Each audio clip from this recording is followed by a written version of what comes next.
Halo semua, Kumaila Hakimah baru saja merilis video yang berisi pengakuan bahwa dia mendapatkan intimidasi berupa ancaman pembunuhan dan pemerkosaan Islami. Ada yang berkata darahnya halal ditumpahkan, dan bahkan ada yang mengatakan lehernya dirindukan pedang Khalifah Umar. Sejak awal konten, sudah tidak terhitung ya banyaknya ancaman pembunuhan atau suruhan untuk bunuh diri, itu juga ada ancaman pemerkosaan dan intimidasi-intimidasi lainnya gitu ya.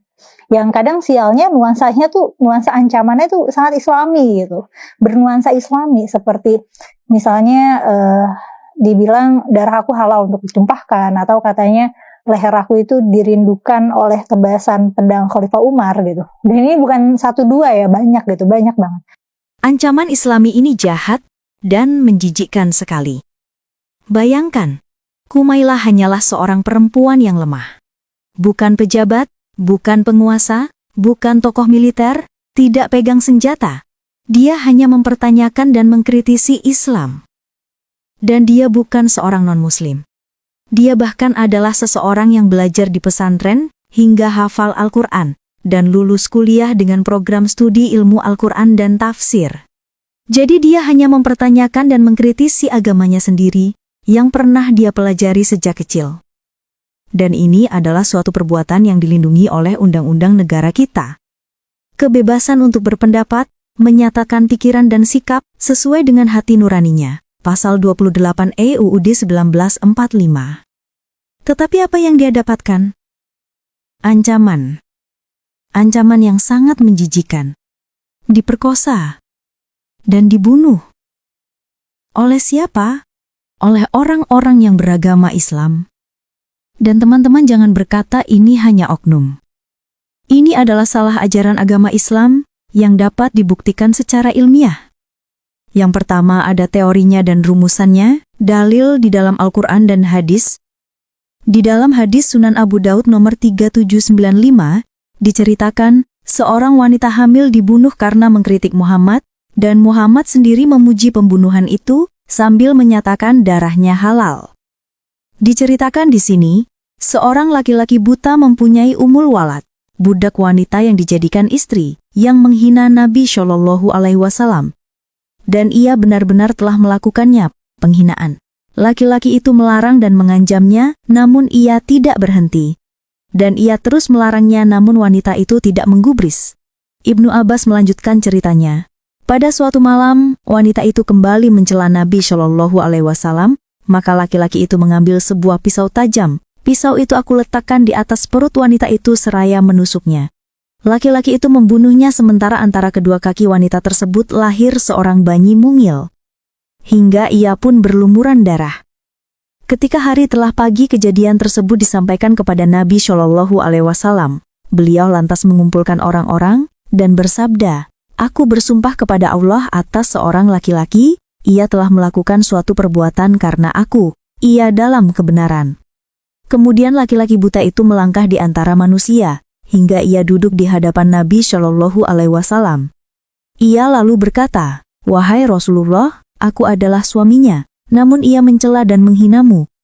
Aku telah melarang dan mengancamnya, namun ia tidak berhenti atau menggubrisnya. Darinya aku telah dikaruniakan 2 orang anak yang cakap layaknya bintang yang bersinar. Wanita itu sangat sayang kepadaku. Namun tadi malam ia mencela dan menghinamu. Lantas aku mengambil pisau tajam, pisau itu aku letakkan di atas perutnya dan aku tusukkan hingga ia mati." Nabi Shallallahu Alaihi Wasallam lalu bersabda, "Ketahuilah bahwa darah wanita itu adalah sia-sia atau halal." Inilah teladan orang yang katanya berakhlak paling mulia. Mulia bagi mereka, tetapi sangat biadab dan menjijikan bagi orang lain.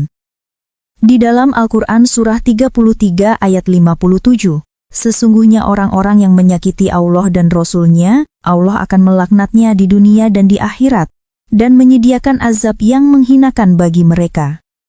Jadi, Allah dalam Islam gampang disakiti dan punya keinginan untuk balas dendam demi melampiaskan rasa sakitnya.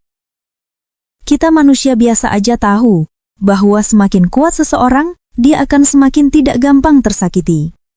Dan kita tahu bahwa sifat suka balas dendam itu disebabkan karena terikat dengan kebencian. Orang yang punya spiritual yang tinggi pasti melepaskan kebencian dan tidak lagi suka balas dendam. Apakah Tuhan yang benar seperti ini? Tentu tidak. Ini adalah sifat manusia.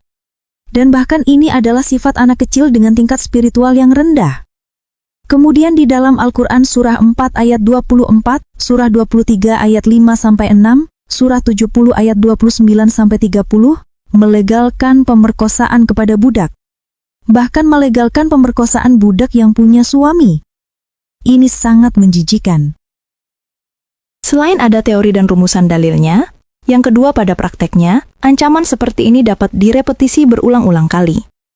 Kalau kamu tidak percaya, silahkan coba sendiri. Kalau kamu lakukan hal yang sama dengan Kumaila, kamu juga akan mendapatkan ancaman yang sama. Halal darahnya.